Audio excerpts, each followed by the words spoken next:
Lift your head like me. You got to wear your collar with dignity. How it was Luck is beautiful. I said, sing it along. Luck is beautiful. Say, I'm black and proud. It's my time that we get rid of that old slave mentality.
Now to begin the road. Broken land ripped like a piece of cloth. Iron cartwheel rumbling in the night.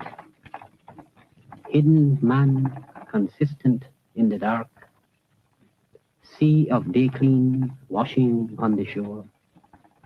Heart of orphan seeking orphanage.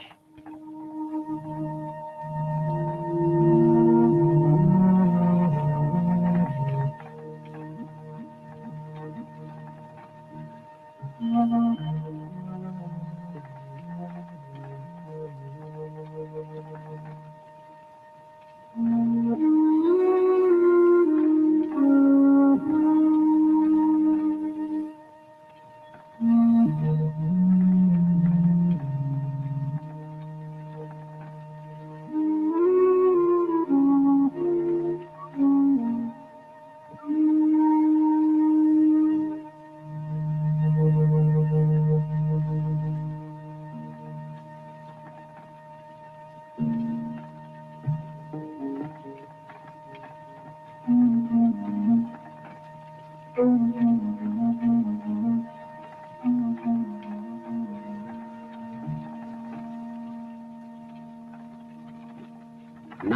to begin the road, the bleeding music of a pellant man starts like a song that fades into a groan.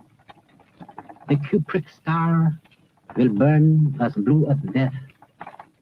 His hopes are whitened, starched with grief and pain. Yet questing man, his heavy laden cart, whose iron wheels will rumble in the night, whose iron wheel will spark against the stone or granite burden of the universe.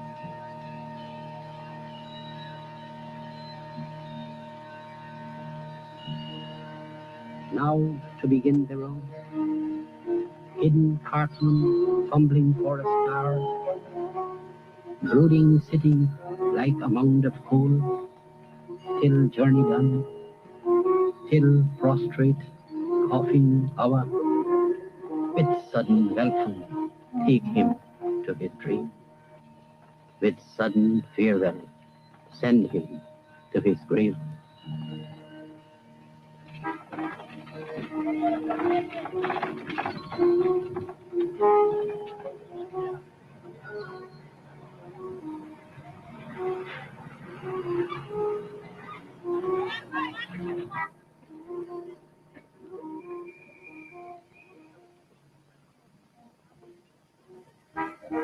The cartman of Decline is something that the whole rural population is very familiar with. The hardships of the cartman, the pain he goes through, the expectations of the journey.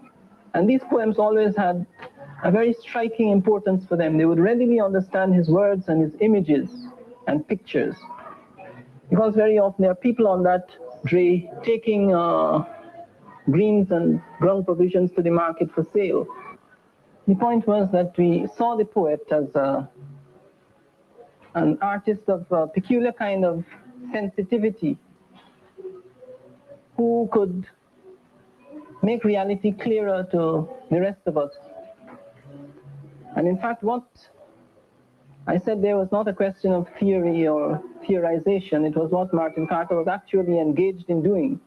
And this is what is meant by those lines in the poem, in the foreword, dealing with the poet being like someone with a watering can, nurturing plants.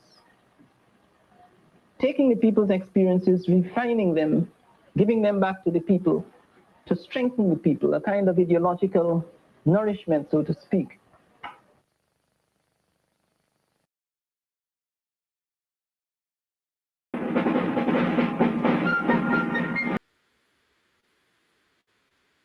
Well. Good evening and welcome to a special edition of Politics 101.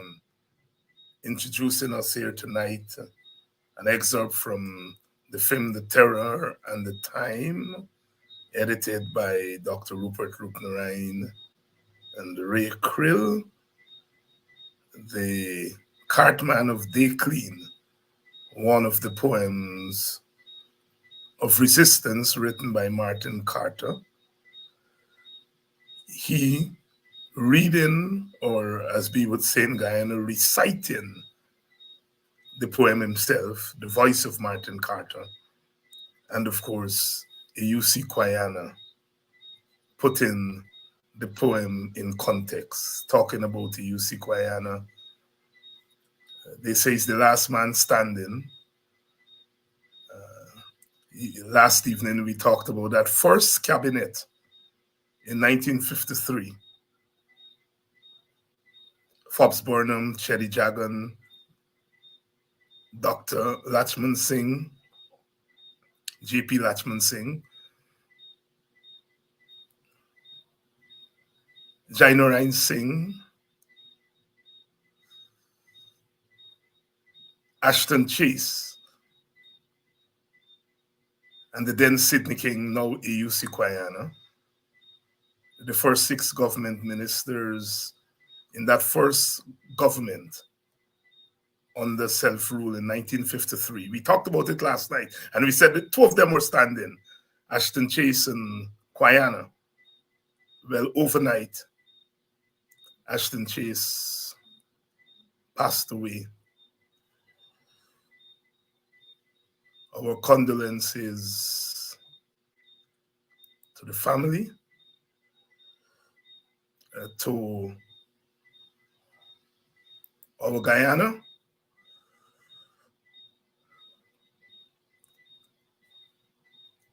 Whenever we lose someone of that stature, we have to reflect, because a lot of history would have gone with the passing of Ashton Chase overnight. These are names that may not resonate with younger generations, but they were the pioneers of what we call modern Guyanese politics. Modern Guyanese politics. There on the screen, there we have them, from left to right. J.P. Lachman Singh, Sydney King, then UC Guyana, Forbes Burnham, Janet Jagan in the middle. She was not a member of the cabinet, but she was General Secretary of the PPP. Dr. Chetty Jagan, Jainarain Singh, and Ashton Chase to the far right. Those were our first 6 ministers. Young boys, little boys, as they would call them at that time.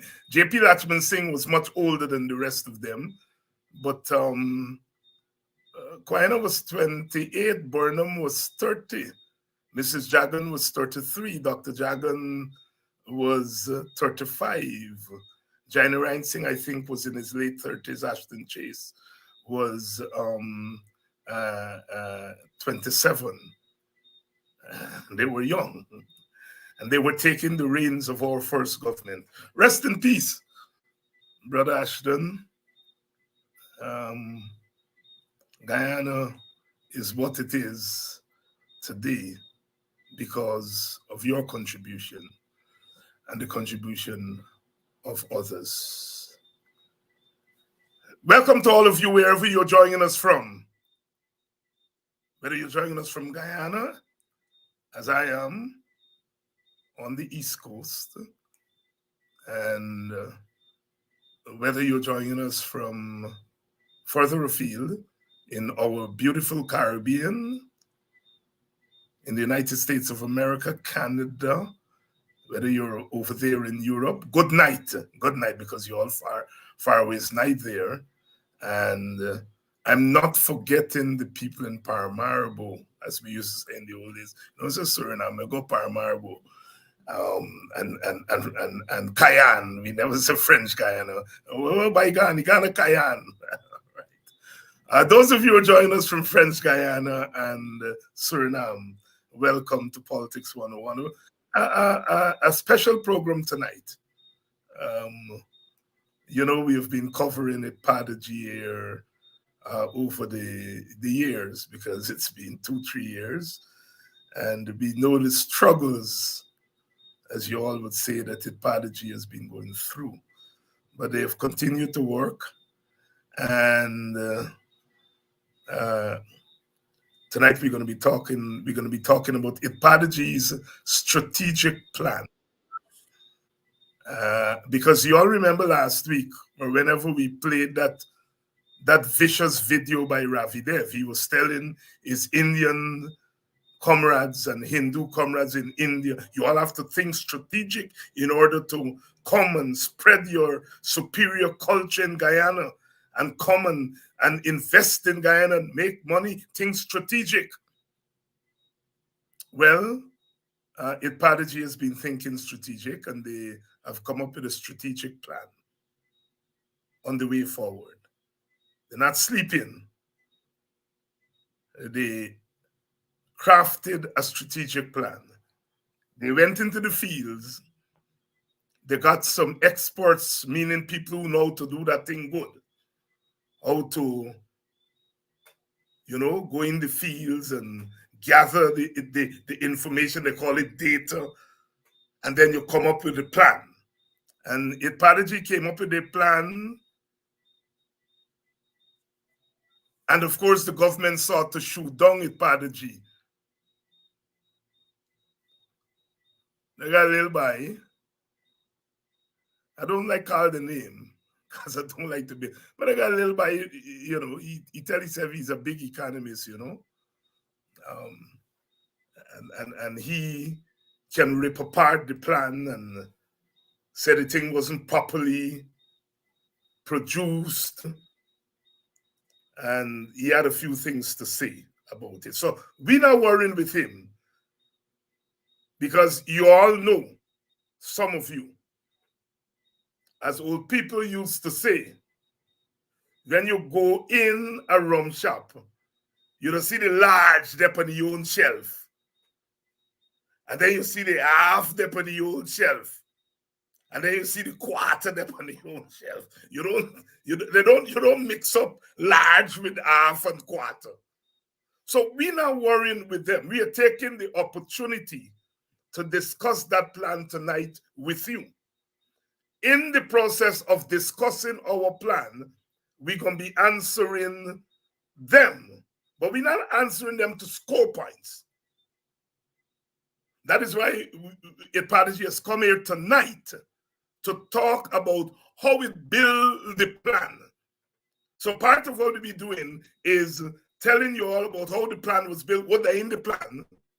But more than that, we're going to be sharing with some of you all young people how to do a strategic plan.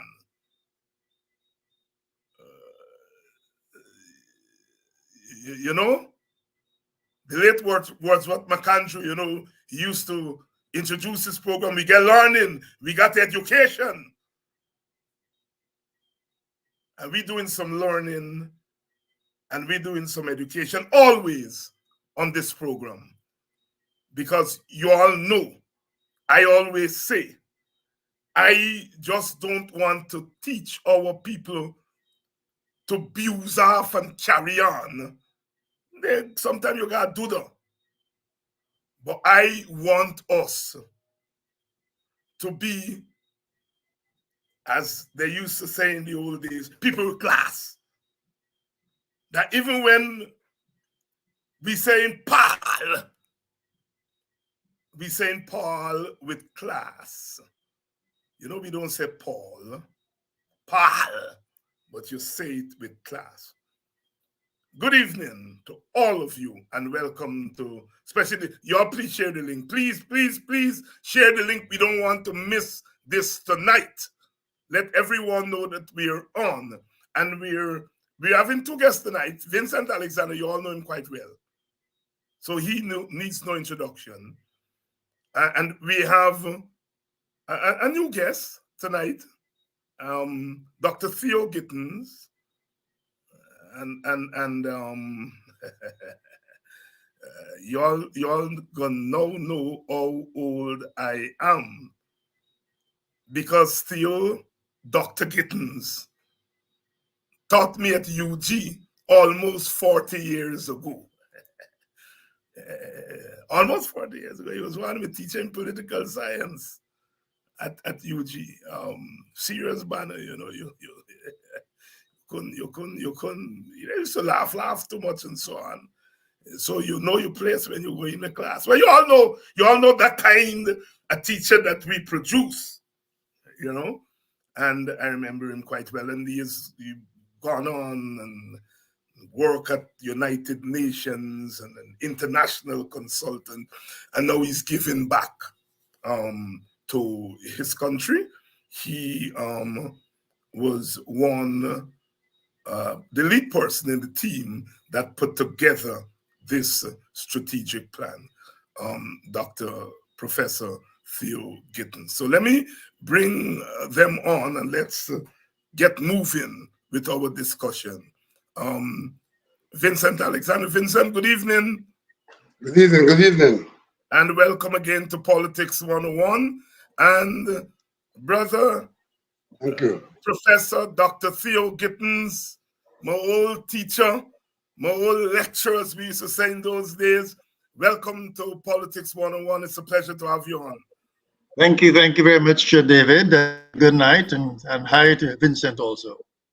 And so we lay out the story there. We have this strategic plan that IDPADA-G developed, and the strategic plan, of course, the government tried to get one of its spokespersons to say that the plan is not a plan.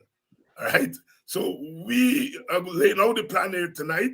We're going to get into how the plan was built, what they call in academia. Don't underrate the audience here, So when we say methodology, they don't understand what we mean, because we've been doing this thing here for a little while, and they bring their expertise here. I already see some of them warming up.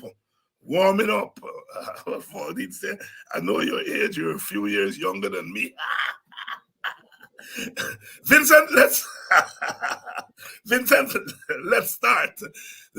Vincent. Give us a background. Why did IDPADA-G come up with this idea of a strategic plan? Give us the background to the strategic plan, and then once you do that, we're going to move in to Dr. Gittins to begin to talk to us about how the thing got started to build. Thank you very much, David. Before I go to that, may I also acknowledge Dr. Gittins, who was my lecturer some 35 years ago when I was trying my hand at the postgrad in political science. There you go. My lecturer as well. So you all know how old Vincent is. I was undergraduate, so don't believe that I older than Vincent. Vincent was postgraduate, so that's why he started something instead of 40 something. And I was a young man then. Secondly, allowed me, David, to use the opportunity on behalf of the International Decade for People of African Descent, Assembly Guyana, to express condolences to the family and the African Guyanese community on the death of a sister, a real sister, Sister Clementine Marshall. Yes. And to let the community know that this evening they're having a wake hosted by AGDA in her memory. That's being held at the Aquaba Center. As well as tomorrow evening, there's another wake held by the family to be held also at the Aquaba Center. And her funeral will be on Thursday, start at the center. So our condolences go to her family and the entire African Guyanese community. For the matter at hand, I want to preface what I'm going to say by saying two things. We deal with a government that likes to be the only one who determines and who articulates the narrative, the only one. And what we're going to talk about tonight is an indication of an attempt to once again, on the part of the government, command the narrative and have no other narrative occupy any space. The second point I want to make is the narrative we're talking about in this instance is how did we come about a strategic plan for the decade? And how did we get to this point where one Joel Bagwandin was engaged to do a critique of our strategic plan? And in relation to that narrative, I want to say this.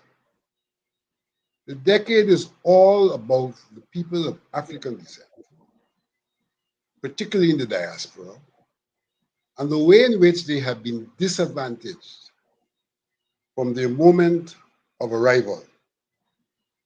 And because they were disadvantaged, they suffered a tremendous setback,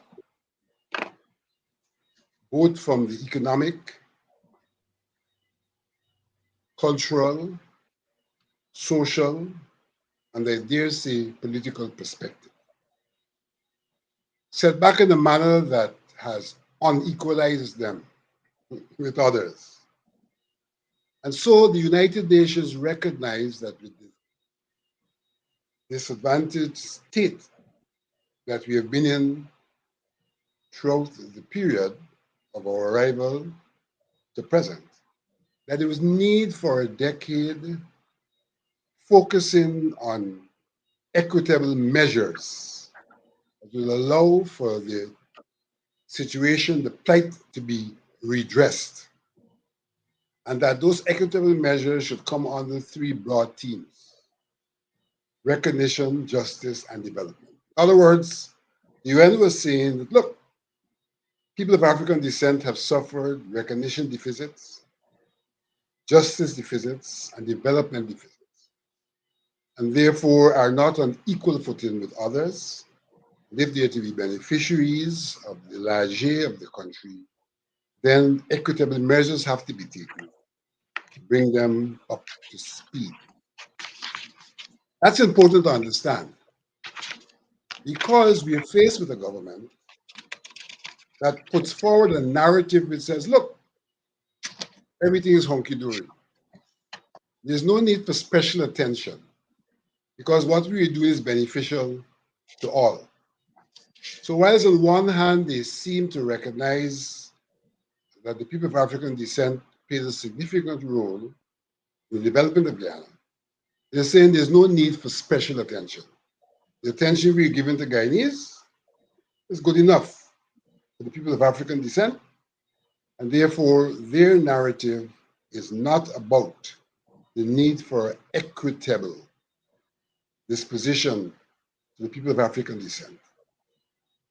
Their narrative is that the people of African descent are where everyone else is, and let's get on with the business and not be distracted by these people looking for special attention. It's against that background of our narrative that the United Nations declared a decade. So it's not us, it's world recognition that there is a need for a decade. And in keeping with that declaration, we set out on a mission to try to make the best use of the decade to bring about that equalization which the decade was intended to do. And so IDPADA-G was established on that basis. IDPADA-G then sought to be involved in projects, programs, and policies that would do what I said earlier, equalize the people of African descent. Not at the disadvantage of anyone else, because in some instances, those programs, projects, and policies would also be beneficial to others. We embarked on our mission. An important part of our mission was policies. Policies which cannot be developed by the people of African descent themselves. policies which have got to be developed by the state, with our involvement indeed, and more importantly, not only developed by the state, but facilitated the implementation, the realization, facilitated by the state. It is in that regard that IDPADA-G in 2021, having done work in the area of projects and programs, set about to develop an advocacy scheme so that we could go to the government saying, here are the things required, conjoint action, collaboration, and singular state action if we are going to achieve or move towards the achievement of the goals of the decade. It's against that background that we, having developed that document, a document which was based on our strategic plan, a document which was based on an assessment that was done prior to our strategic plan by Brother Jonathan Adams and by other engagements. We prepared that document and then wrote to President Ali saying, President Ali, let's engage. Let's engage. That attempt to engage started in July of last year when we wrote to President Ali. Unfortunately, we got no response. We pushed ahead when our CEO met President Ali in Berbice at the emancipation activity and publicly and in conversation with him said, let's engage. And he said, no problem. I haven't seen your letter. Contact my office and we'll work on it. The CEO then contacted his office, was advised that we should send a new copy of the letter, which was sent. And yet, we got no response. Then met President Ali at the luncheon of the New Haven Merchant Bank and inquired of him about that engagement. He once again undertook and said that when he would have returned from a visit to the United States, we would have the engagement. Lo and behold, he returned, and there was no such engagement. I met him again on the occasion of the swearing in of Commissioner Clement Rui and raised the matter. And the public should know because they all saw that photo up, which this government is so famous for. And I was shaking his hand, but whispering into his ears, when would we have the engagement? He promised me that he was going to Trinidad and that when he returned, he would have the engagement. And lo and behold, whilst he was in Trinidad, the onslaught started with the vice president coming out against IDPADA-G, contending that we were ungrateful, that the government was feeding us, and that we were ungrateful because we associated ourselves with Coffee 250 and their conference about the emergent apartheid state. He attacked IDPADA-G and he attacked some of us individually. And from that moment until now, there's been an ongoing attack on IDPADA-G, changing, of course, because every time he attacks, we're able to push back. He attacked us about impropriety, easily pushed back. We survived their audit. He attacked us about not delivering to the African Guyanese community. We made it clear that the intention was never for us to be given grants, but that we were to be involved in empowerment and service delivery to the people of African descent. And our strategic plan says that. And so this attack of us not delivering, we pushed back. He then attacked, saying that too much money was being spent on staff. And again, we showed that the nature of the work of IDPADA-G, empowerment, delivering services, required human resource as the main element. And therefore, there could be nothing wrong with our expenditure on staff. And so today, what we have seen is that we've gotten to the point where there is another attempt to go after IDPADA-G. And this time, this attempt finds the form of a review of our strategic plan done by one Joel Bagwandin out of some consulting agency, in which plan he proposes the problematic being the question of financial impropriety, but does not at all address that question in the review, and comes up with findings which says, look, the government has responded to IDPADA-G with some 100-page document to the UN. And that tells you about the work that we were doing, because we attended the working group of experts on the people of African descent in Geneva last year. The government did not attend. We attended the first session of the Permanent Forum for the People of African Descent, again in Geneva. The government did not attend and did not report.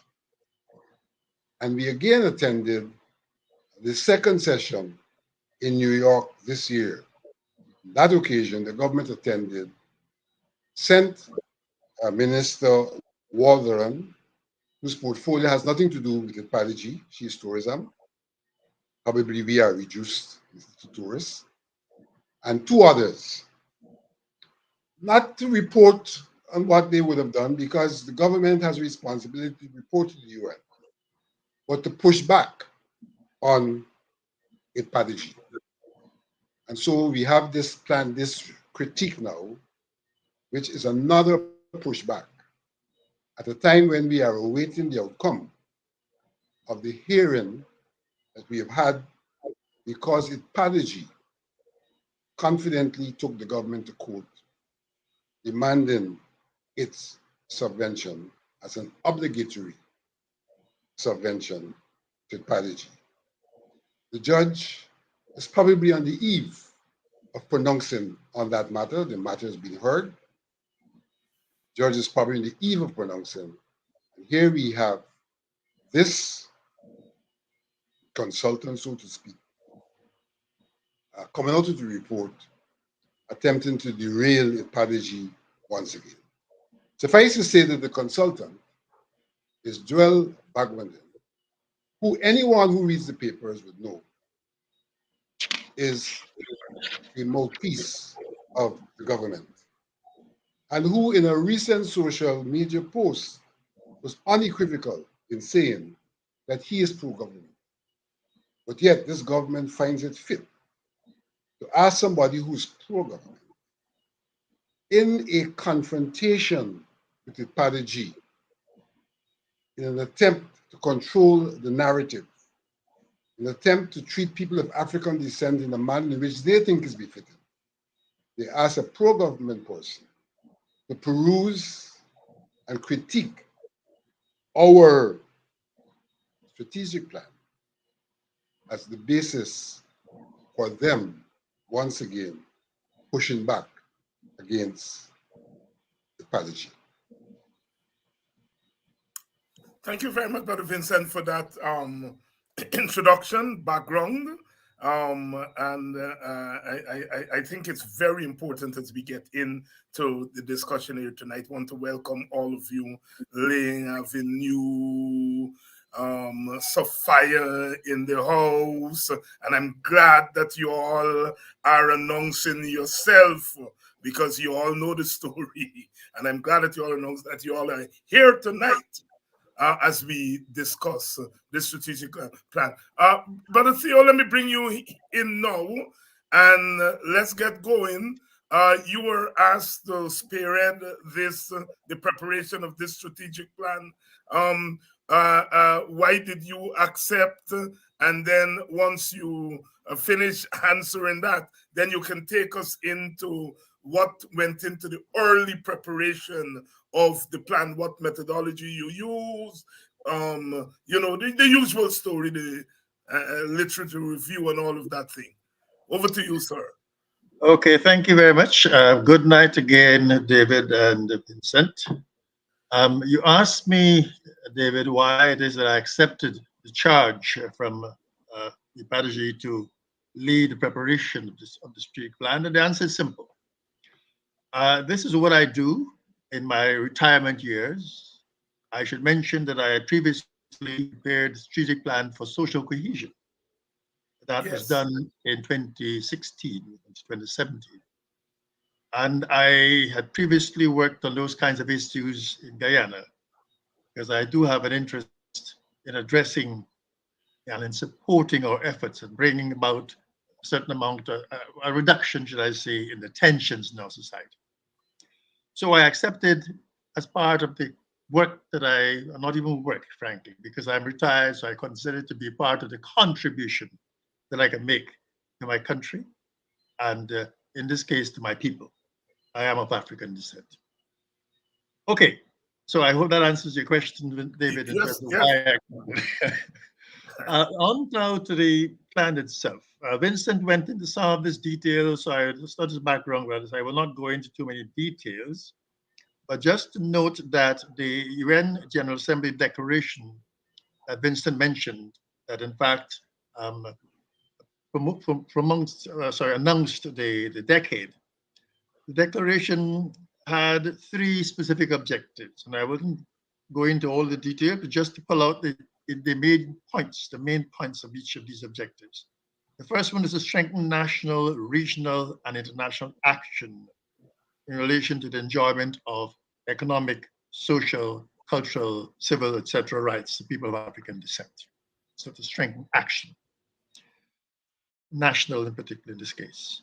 Second was to promote a greater knowledge of and respect for the diverse heritage, culture, and contribution of people of African descent to the development of societies. Very critical one along the lines of the goal of fostering recognition for people of African descent.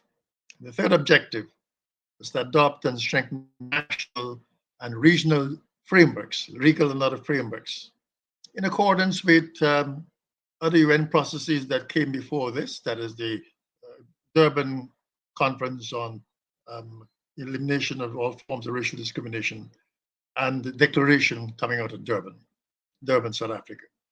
So those are the three objectives of the decade as pronounced by the UN General Assembly.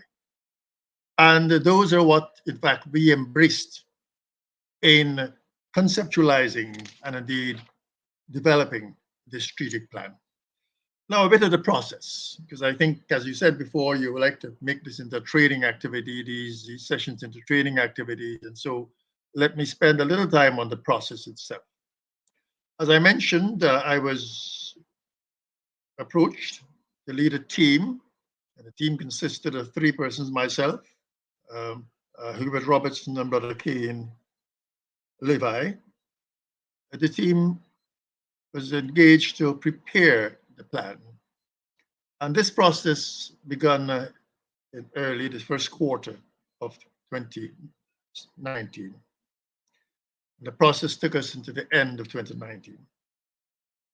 I should mention that the whole objective, the whole thrust behind the strategic plan not only came out of the UN declaration, but came out of the urgings by former President David Granger when he addressed the Coffee 250 meeting in 2016, and again in several other engagements he had with IDPADA-G. And when he encouraged IDPADA-G, before then it was called a core group, to actually prepare a strategic plan under the slogan of organize and mobilize, don't agonize. In other words, action. And this is the charge that President Granger gave to IDPADA-G, the core group at IDPADA-G at that time. And he identified 5 areas which this plan should focus on. Expiation, that is, where those who have been responsible for the condition of African descendants through slavery, indentureship, and the decades and centuries following that they should atone and make amends for what they've done. And that's where the reparations debate comes out of. So expiation. And education, equality, economy, and employment. And those 5 response areas, as we call them, have formed the building blocks for the strategic plan. Okay, a little more in context and background. So we began this engagement in, as I said, the first quarter and into the second quarter of 2019. First, by preparing a proposal, which IDPADA-G accepted. So how are we going to approach this? And then proceeding in terms of the actual process itself. We determined that we needed to do at least two things in preparation for formulating the plan. We needed to do a full review of the African Guyanese condition going back to the immediate and post-emancipation period. And through the century, the decades and the centuries, to see and identify those forces, those factors, those processes that in fact have contributed to, unfortunately, the continuation of elements of oppression, discrimination, and lack of progress in some instances in the African Guyanese population. This was done through a literature review, and we went through a lot of the scholarly and other works that have been done over the years by Guyanese in particular, mostly Guyanese. There are a few expatriates, but mostly Guyanese historians and sociologists and political scientists and activists who actually spent a lot of time in identifying these issues and, in fact, in addressing in an organized and structured way the African Guyanese condition through the decades. We call that a literature review, and that was the first step in preparation of the plan itself. A literature review, which in this case was a historical analysis, assessment of the situation of African Guyanese. And this was done in various periods. We look, for example, the period just prior to emancipation and how that process, the process of enslavement of African Guyanese shaped the African Guyanese collective. We looked at the post-emancipation period and the processes that took place thereafter, in particular, the village movement, which, as you know, was that sterling effort by our forefathers or forebears in the immediate post-emancipation period to actually purchase plantations, abandoned plantations in many instances, at very exorbitant prices, and to establish themselves as independent farmers and producers, and in fact, the development of the African Guyanese peasantry, as it were. And of course, through the decades of the 20th century, how the African Guyanese moved to the towns, entered into the middle class and the professions, etc., as teachers, as lawyers, as doctors, etc. And those processes, how they were in many ways hindered by the established ruling dominant classes and elites at that time. The colonial state was not kind to African Guyanese in the post-emancipation period, but despite the roadblocks and the obstacles put in our way, in our path, we managed to progress in many ways. And so into the 21st century, into the 20th century, and the 21st century, we looked at those processes as they developed. And this was very critical in terms of formulating the strategic plan, because what it did was to identify those structural and systemic issues, not so much in our laws, but in the way our society was organized, in the way the various groups and races interact with each other, the way the state, in some instances, favored some and in the case of the African Guyanese population over the decades, the state actively acted to actually suppress our initiatives. This was in particular, for example, with respect to the village movement. The villages were systematically hamstrung in terms of their production activities, efforts and activities. They were flooded, and so the production, the agricultural produce was not as fulsome as would have been expected. They were heavily taxed, and those taxes are used to support other processes and other groups in the society and so on. So the literary review sought to bring out all of that and came and brought us into the early part, not as early in the early part, into the mid 21st century and to the period of independence and thereafter. Now, I wouldn't go into all the details in terms of these processes, etc., but just suffice it to say that that formed the basis for an understanding of the African Guyanese condition through the decades until the present. The second part of our methodology consisted of what we call regional consultations and meetings with stakeholders. And I'll spend a little time on this because this, in fact, gets to the crux of one of the criticisms made in Mr. Bangwendin's critique about our sample size. We were not engaged in a quantitative assessment, in a numbers game, so to speak. That's not the objective of this part of our work. We were engaged in a process whereby we were attempting to find out what current issues, structures, challenges are facing African Guyanese in their communities and nationally. And equally importantly, what kinds of actions, policies, programs, and actions would be needed to address those kinds of issues.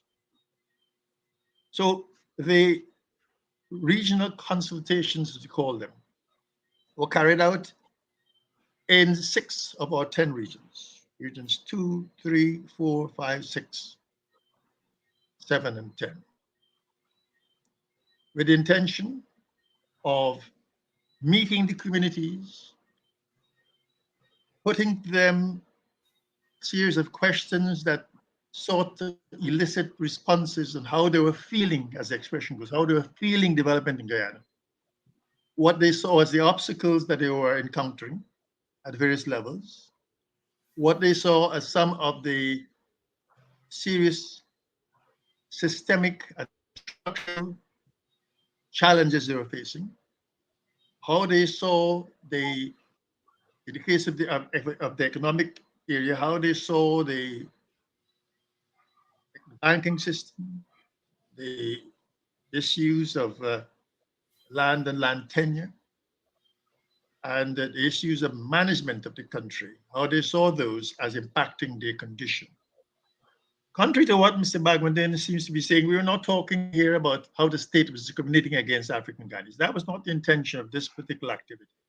It was to understand how, in fact, they were feeling, they were actually existing within the current structures and how those structures are affecting them. The state, of course, was part of that, but that was not the objective. Bangladesh seems to think that we were talking about a state only. And I think Vincent has addressed why it is that he is taking that approach.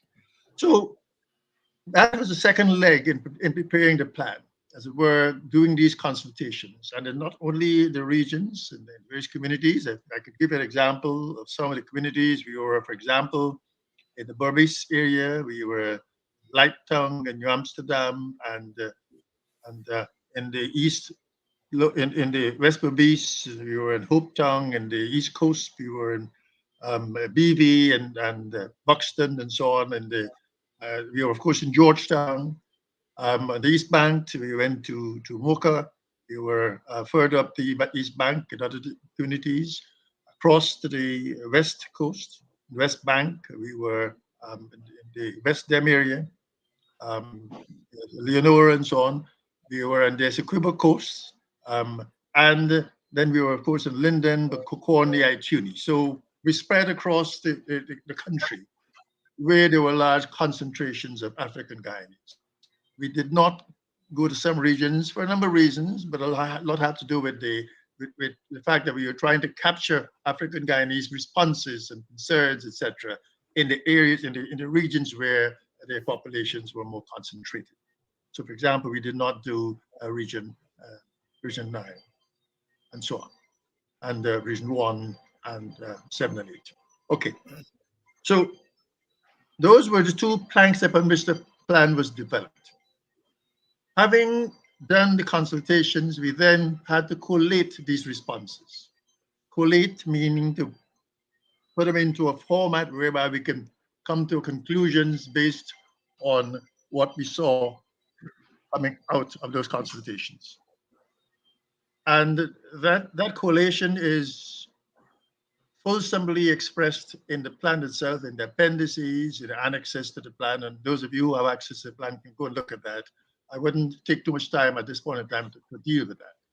But indeed, the collation helped us then to, the collation of the results, I have to be careful how I put the words, helped us to then be able to say in the operative part of the plan what it is people were asking for.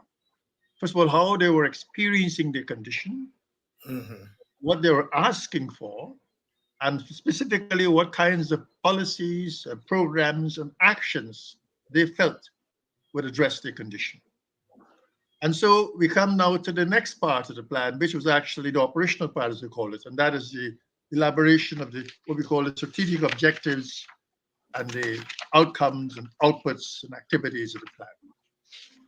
The plan itself, and David, you can stop me if you feel I'm going too quickly. No. You take your time. Take your time. Take your time. Right. We have a policy on this program. They say we beat and teach. You know what I mean? So, excellent. The brothers from Linden developed that term here. They beat and teach. You know. So excellent. Yeah. We with you in large numbers. We got students, as they say in class tonight. We got students fill up all the benches, and we get a lot of people who come late standing up behind. Okay, all right, that sounds good. That sounds good. I will then proceed as yes. I intended to.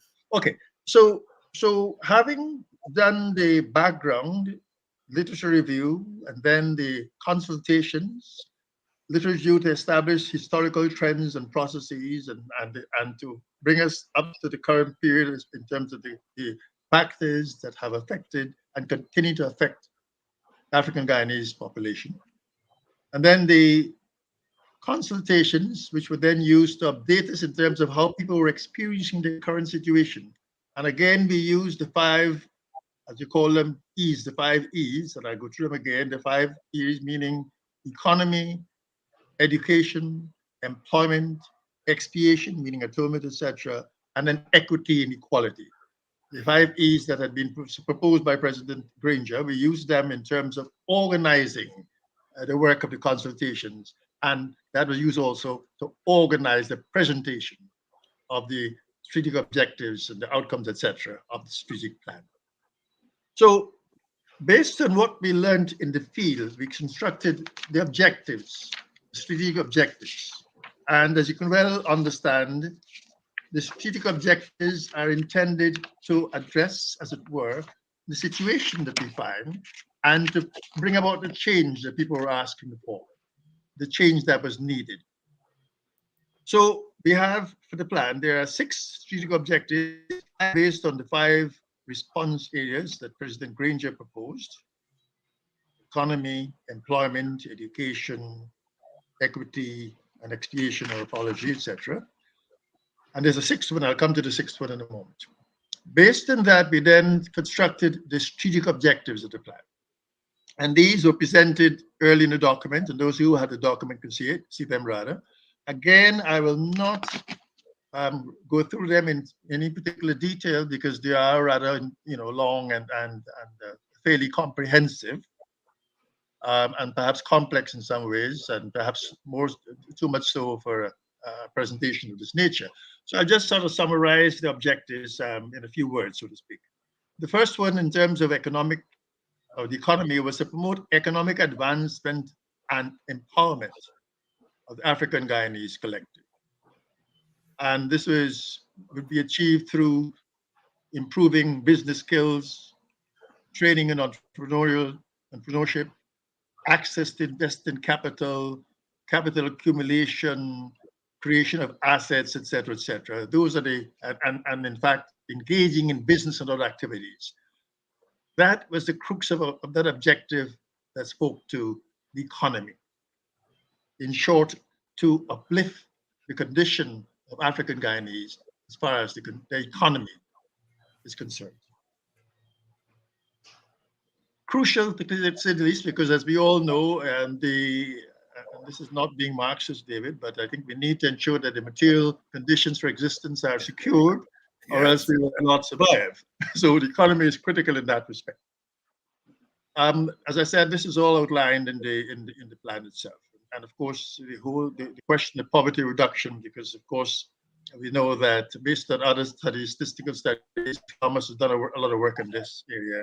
We know that in fact poverty continues to be one of the serious conditions that afflicting African Guyanese, other Guyanese too, but African Guyanese in this case.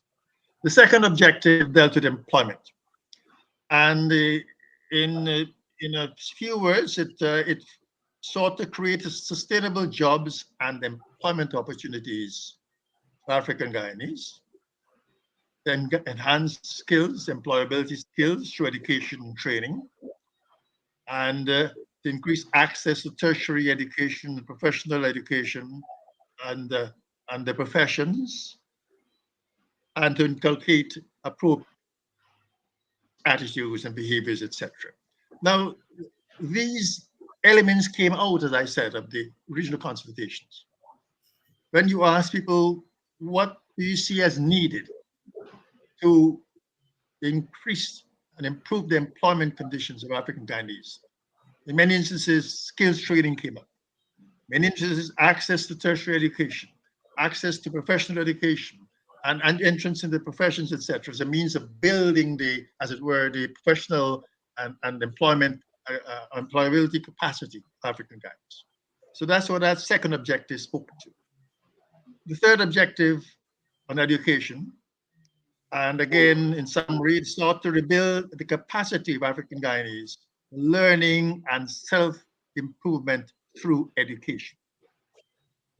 I don't think I'm telling any tales out of school by saying that in the past decades, we have fallen behind as a people in terms of education levels and attainment levels. I mean, many of us have continued to show great progress and to do very well, but many of us have also not been doing as well as we need to do.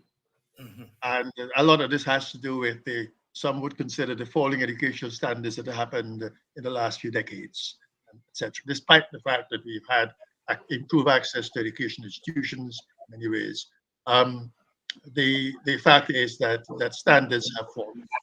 And I wouldn't go into that. I mean, that could be something for another debate, stats, etc., etc.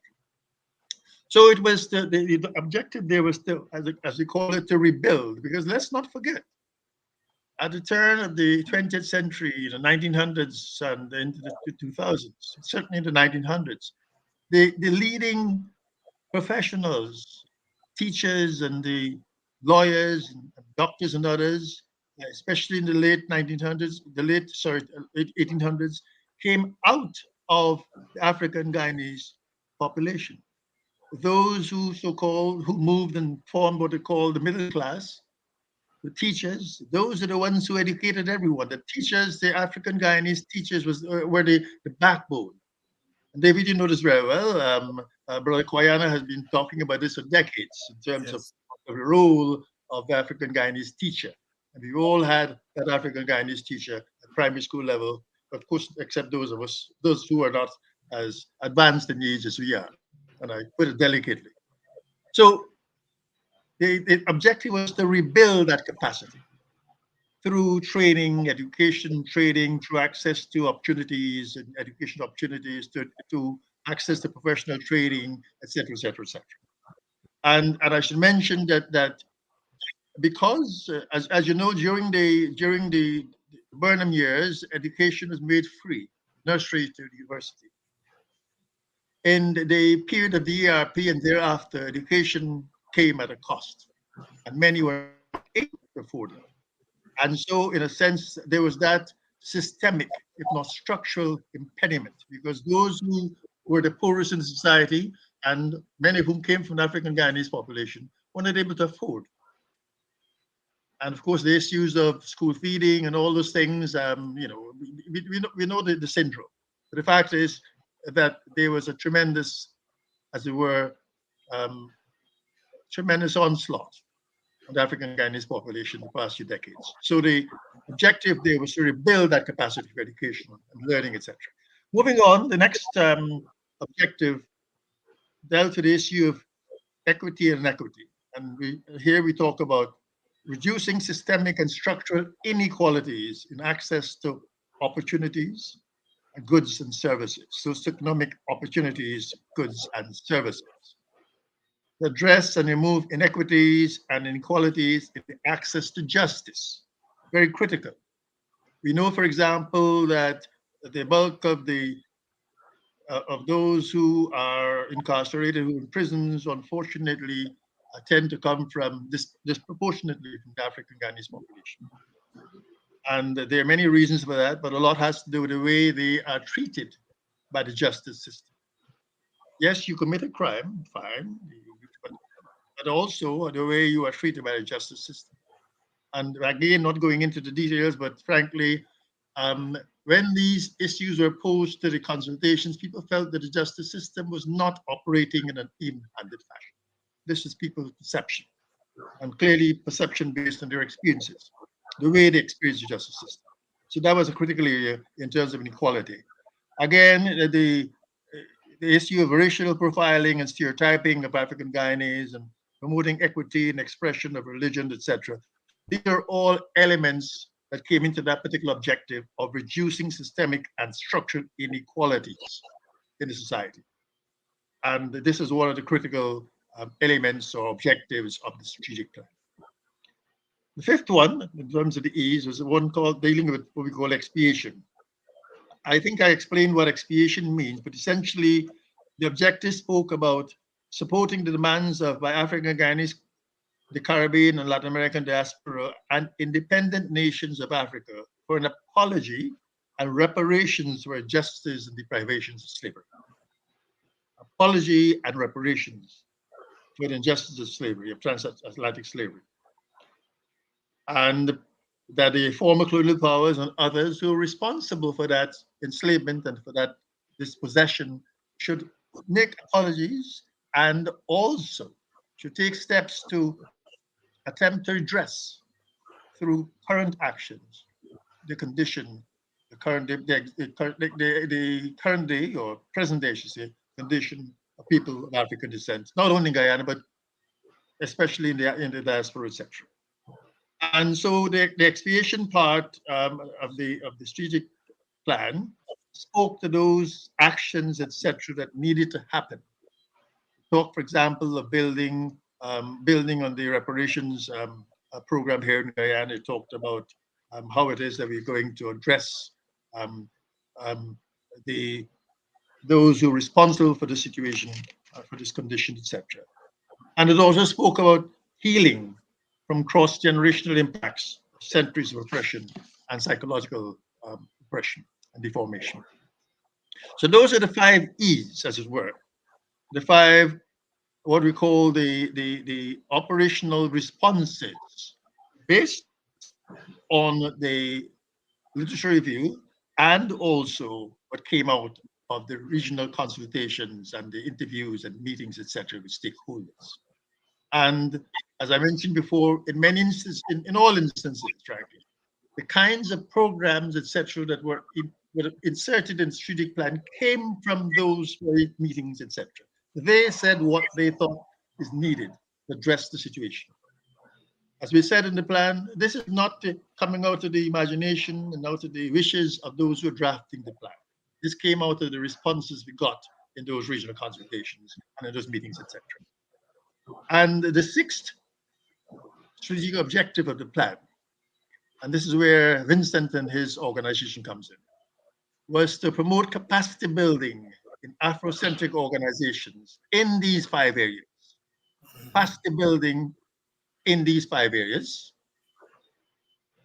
and to strengthen the capacity of the IDPADA-G Secretariat to provide capacity building and organizational support, to provide an institutional framework and capacity to coordinate the support to the programs, etc. And in many ways to engage in programs, and Vincent talked about this before, where IDPADA-G has done some of this work to advance the situation with respect to justice, recognition, and development through maintenance of the observance of African, Guyanese culture, languages, etc.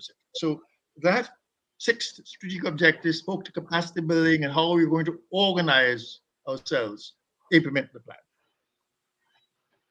Now, sorry. Go ahead. So those are the strategic objectives. Thereafter, the section of the plan, section 4, I can check my notes on that one.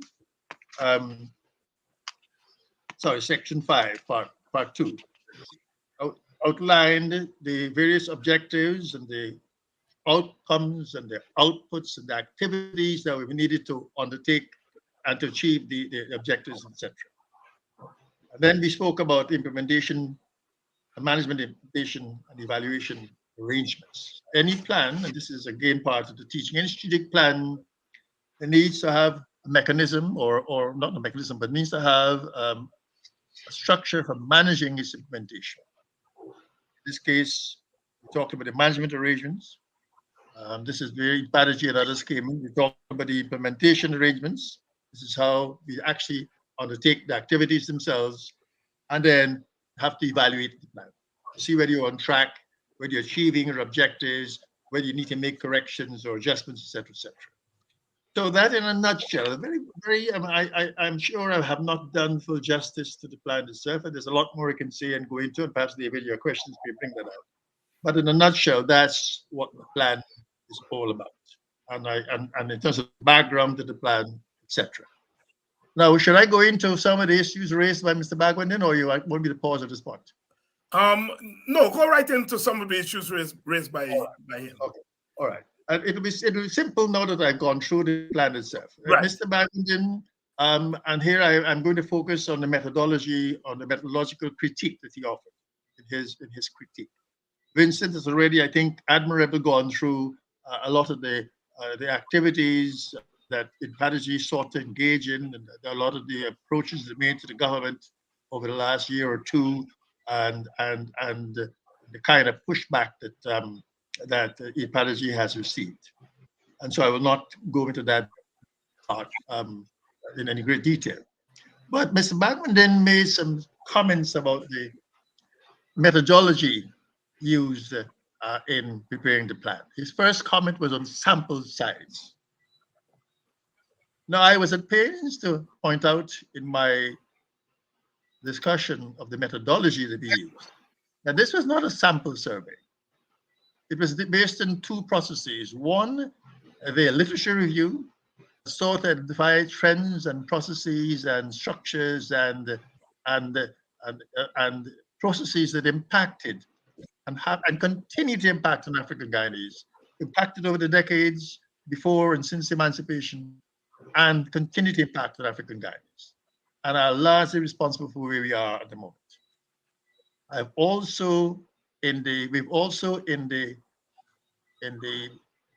consultations, the regional consultations, sought to use a methodology that was based on group encounters. We call them consultations because what we did was that we invited persons to consultations, say in Hope Town, or in Light Town, or in Mocha, or wherever it is. People were invited. The IDPADA-G Secretariat was involved in that process of putting out invitations, etc., the venue, the refreshments, etc., to get people to the consultations. At that point, the team, myself and the others, and we each took care of one consultation. Sometimes we doubled up. But the team members then introduced the subject, the 5 areas that we talked about. And then the persons in attendance were then divided into 5 groups, 1 group for each of those areas, to then sit down and using the questions that we had prepared, they then sought to address their situation in their community. As I said before, how were they feeling it in their community? How are they feeling in terms of the economy? What were the challenges in education? What are the challenges in employment? Were you experiencing inequality and discrimination and what forms, etc., and so on. So this is not about numbers. This is not about a quantitative assessment using sample size, etc., etc. So Mr. Bangwadin is totally off target there. He doesn't seem to understand that research of this nature can be done in different ways. And this kind of research is more appropriately done using face-to-face encounters in groups, using a group approach rather than simply sending out a questionnaire or counting numbers, counting heads, etc. This is not about counting heads. This is about eliciting responses to people in their groups as to how they are experiencing life in those 5 response areas. So he's totally off as far as sample size is concerned. He says, and as much as this is not about sample size, he even got it wrong. He said we only interviewed 17 respondents. Well, he didn't seem to understand that for us, a respondent was actually the group. The group responded, and so we took those group responses, and that is what was collated. So it's not 17 respondents, as Mr. Bangwadin said, and his critique. In fact, based on our collation of numbers, we had over 400 persons in those consultations. There were over 20 consultations, regional consultations, and well over 400 persons. And these persons came voluntarily. This is not a rent-a-crowd business. This is not coercion. It's people who really came, who wanted to be part of the process, and who contributed because they came and they worked. These are often 4 or 5 hour processes where people sat down in their groups and they were so enthusiastic. Sometimes you had to say, you only have an hour to do this, so please, but they said, no, we need more time. And so sometimes you went late. And some consultations were held in the evening. I remember the one at Hope Town, the mosquitoes nearly killed us because it went beyond 6 o'clock, and by 6, 7 o'clock, the mosquitoes came out in full force. But anyway, that's part of the course this expression goes. So this is not about numbers in that sense.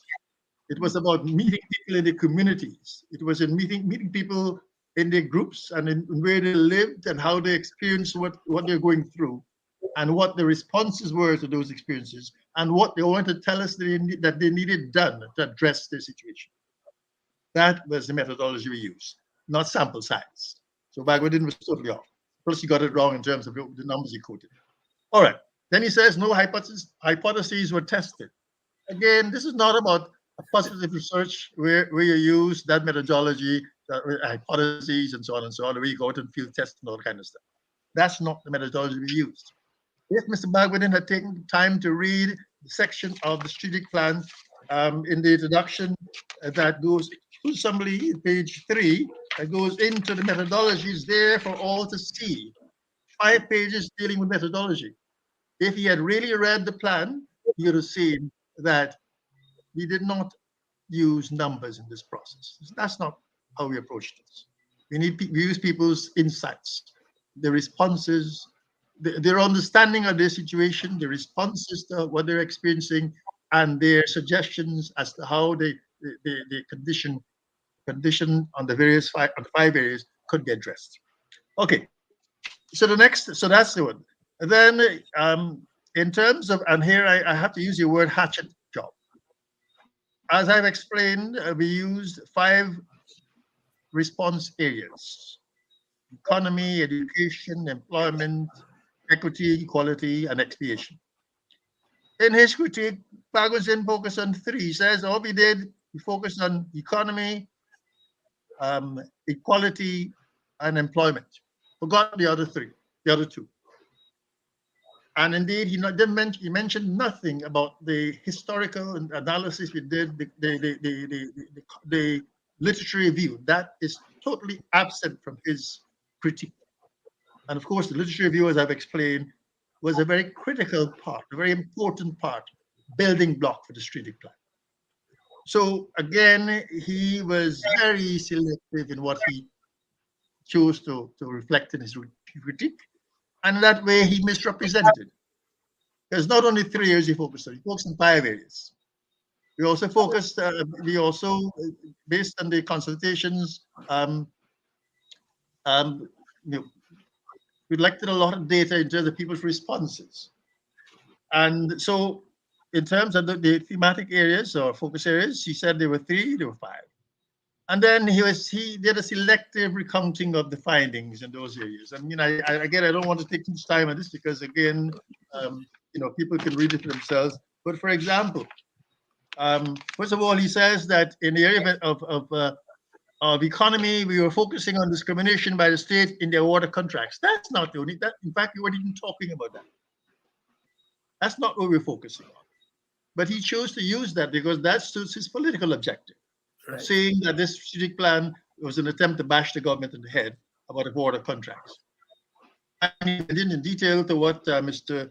Our good friend Nigel Hughes, yes, etc. But that was not part of the strategic plan, and I'm sure Nigel can respond for himself as far as that is concerned. Yes. All right. And then in terms of employment, he says factors responsible for high rates of unemployment among African Guyanese. To some extent correct, but more importantly, what can be done was the thrust of that particular streak objective. What can be done to address the issues of unemployment? Not about high rates of unemployment. That's a given. There's high unemployment among many groups. Questions are, why is there that high unemployment? Whether there are structural and systemic issues, and secondly, what do you do to address that? So again, he was totally off target as far as this is concerned. And I can go on in terms of when he attempted to outline our so-called findings, he puts them, he says, for example, that there's 7 persons have participated in the survey. Wrong, as I said before, there were not 17 persons, 17 respondents, meaning communities that gave responses. And he gave us about 6 or 8 stats on the economy, 6 or 8 percentages, 25% of respondents, 47%, etc. There were tens of responses under each of those 10 questions that were asked in each of the E's, so to speak, each response area. So to only choose 7 out of the 60 or 70, as the case may be, of stats that came out of that collation of responses is at best sloppy and at worst a misrepresentation. And as Vincent, I think, has said it before, that was perhaps his intention. So clearly he has not done the strategic plan any justice in that respect. So I will also include here, there are other areas, in fact, Vincent has begun to address some of them. I know we plan to address his critique in a more fulsome way in the coming days, and Vincent will address that, I'm sure. Right. But right. I'll pause here because, in a sense, I wanted to bring out the 2 or 3 or 4 critical areas where, in fact, he was totally off base, where he misrepresented, obfuscated, and in many ways did not do justice to the strategic plan. And in fact, the fact of the matter is he has the plan because he was able to refer to it, and that he did not give a proper representation of the contents of the plan would indicate to me, and to us, to many of us, frankly, that that was not his intention. His intention was to misrepresent and to project certain position, which has been sent to surmise what, in fact, those who were paying him wanted him to say. And I close at that point. Thank you very much, my brother, for that comprehensive, detailed approach that you've taken into outlining how the plan was put together and then responding to Mr. Bagwandin. What we'll do next week, once we are able to work out a time it used to have you come back and then to discuss the plan, now that you've gone there, you've gotten what people have said and so forth, is to discuss how do we move this plan forward, given where Guyana is at the moment, given oil revenues and all of that stuff. How do we move the plan forward? So first of all, You help us to understand how the plan was constructed, and that what is important there is the plan came from the people themselves. It came out of what people are saying. That this is how we see the situation. This is how we feel that we can get to where we ought to get. And so in part two, I hope you're able then to talk about how we can now push this plan through in the context of where Guyana is at the moment. Vincent, what we'll do is have you close us out because you introduce us, you give us the background. So close us out. We have the plan. We heard a response to the critique from Professor Gittins. Close us out. Thank you very much, David. And thank you to you for that elaboration on the plan. Mr. Bagwandin concludes his review with 6 recommendations. And they're of interest to us. The first recommendation, he says the government should take immediate steps to conform to the objectives of the United Nations for this program. So I take that to be an admission that the government has not done what the government should do. And in not doing what the government should do, they have not engaged IDPADA-G, though we have made numerous requests for an engagement so that we could determine what ought to be done by us and by government. So that's the first observation, his first recommendation. The second recommendation, he says all of the various African Guyanese organizations need to be a part of a commission whereby a special committee of stakeholders can be formed under the commission. So he's recommending a commission. In fact, it's in the first recommendation, a commission similar to other existing independent constitutional commissions. And so I want to say 2 things about that.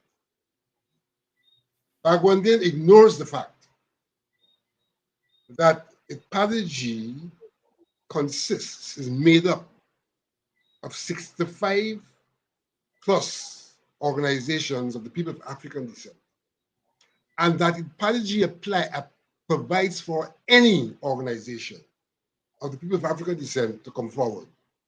We don't need Bagwandin to tell us about a commission of stakeholders. We have, in the normal course of things, brought together the stakeholders, and the door is open for any group which wants to join. Then he goes on to say, through a consultative process, the legislative framework will have to be examined. Because we do agree that once you recognize certain things, then a part of what the state has to do would involve further consultations to come up with specifics in terms of responses. But it cannot be done not taking into consideration the work already done and the propositions already on the table. But certainly the state, if it gets to the point of new legislation, that is an exercise in itself, which normally would require consultations.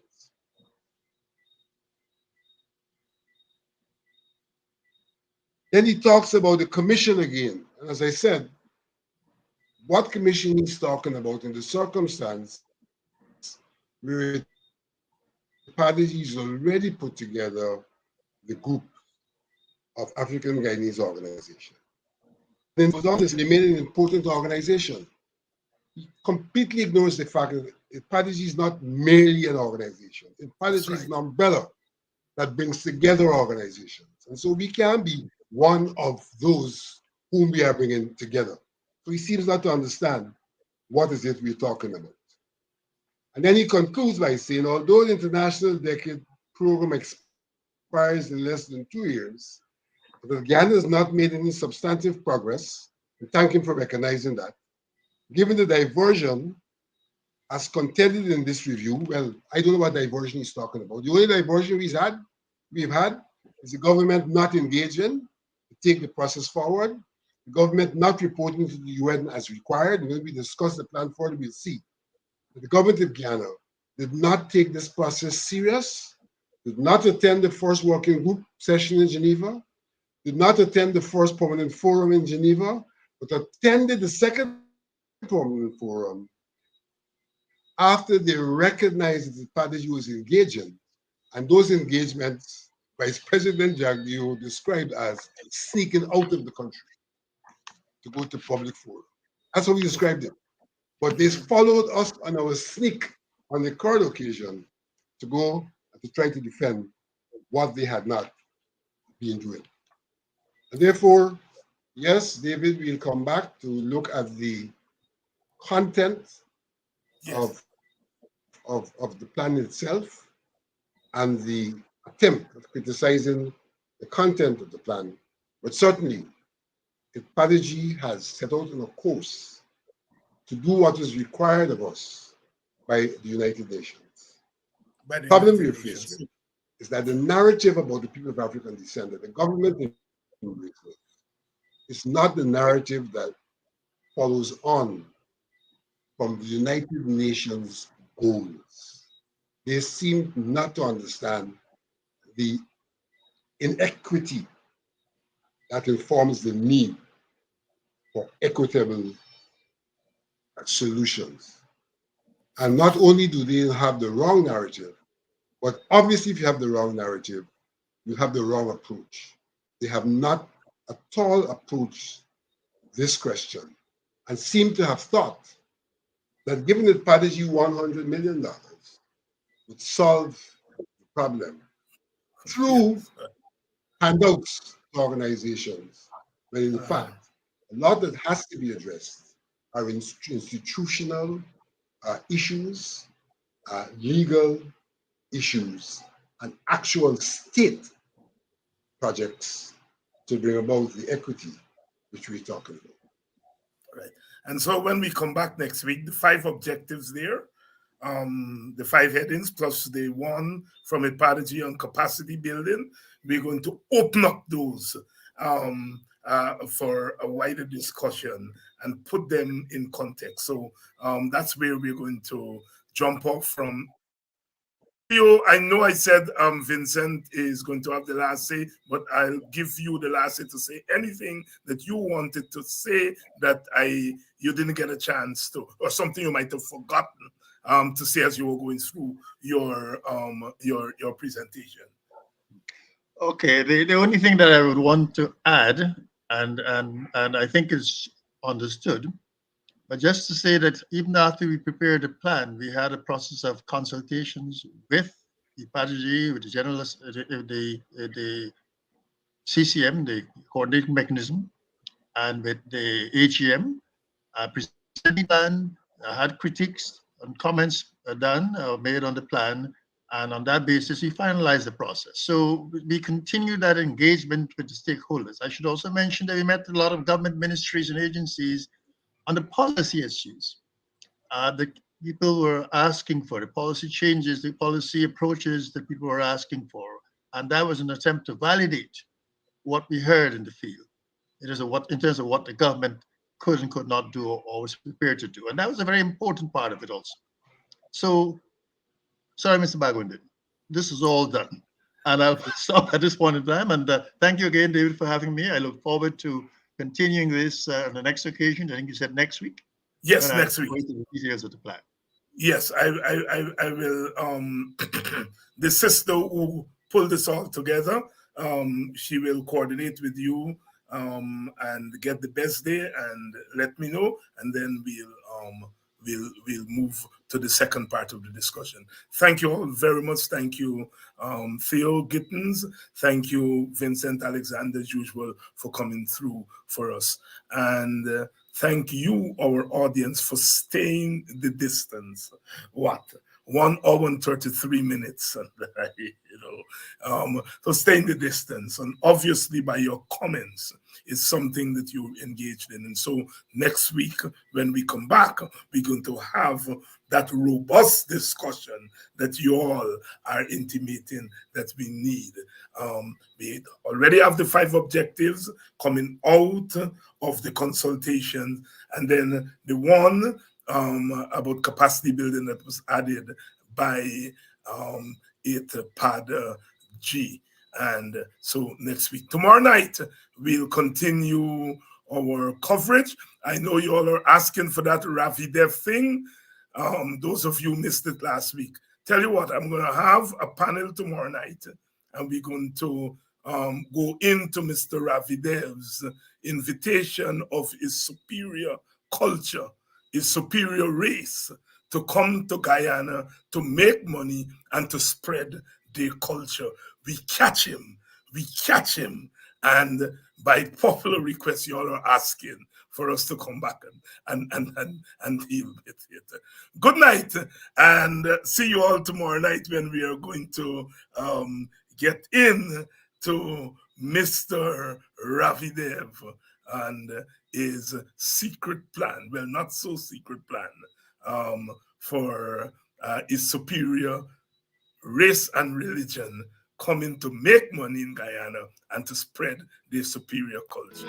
If you hear that, black is beautiful. Santa Claus, Black is beautiful. it's a textile. Lift your head like me. You got to wear it for a